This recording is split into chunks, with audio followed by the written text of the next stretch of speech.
கிருஷ்ணகிரி அருகே உள்ள பெத்ததாளப்பள்ளி மலை அடிவாரத்தில் எழுந்தருளியுள்ள அருள்மிகு ஸ்ரீ காளியம்மன் திருக்கோவிலில் நடைபெற்ற மகா கும்பாபிஷேகம் பக்தர்கள் கலந்து கொண்டு வழிபட்டனர். கிருஷ்ணகிரி அருகே உள்ள பெத்ததாளப்பள்ளி மலை அடிவாரத்தில் ஸ்ரீ மண்டு மாரியம்மன் திருக்கோவிலின் அருகில் புதியதாக எழுந்தருளியுள்ள அருகில் அமைந்துள்ள ஸ்ரீ காளியம்மன் திருக்கோவிலில் நடைபெற்ற மகா கும்பாபிஷேக விழா வெகு விமர்சையாக நடைபெற்றது. அதிகாலை முதல் நாடி சந்தானம், இரண்டாம் கால யாக பூஜை, பூர்ணாகுதி பூஜை, தீபாராதனை, யாத்ரா தானம், கடம் புறப்பாடு ஆகியவை நடைபெற்றது. அதைத் தொடர்ந்து கலசங்கள் புறப்பாடுகளுடன் கோபுர விமானம் பூஜைகள் நடைபெற்றது.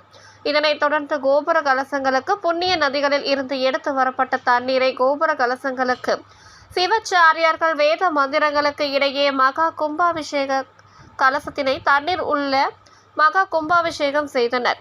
இதனைத் தொடர்ந்து மூலவரான அருள்மிகு ஸ்ரீ காளியம்மனுக்கு சிறப்பு அபிஷேகம் செய்யப்பட்டு கற்பூர தீபாராதனைகளும் மங்கள வாத்தியம் முழங்கிட நடைபெற்று பின்னர் சிறப்பு அலங்காரத்தில் காட்சியளித்த அம்மனை ஏராளமான மக்கள் கலந்து கொண்டு வழிபட்டனர்.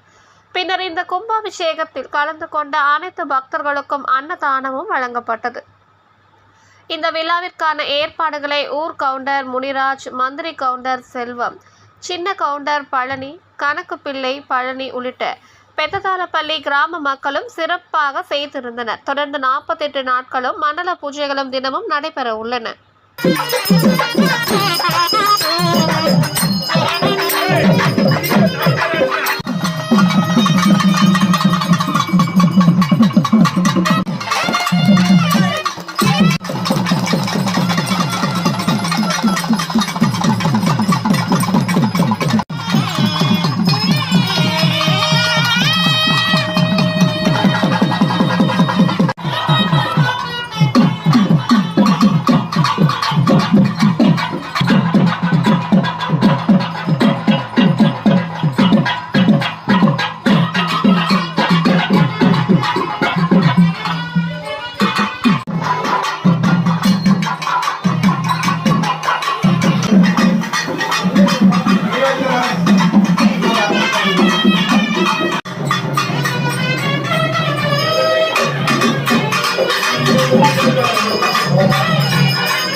சொல்ல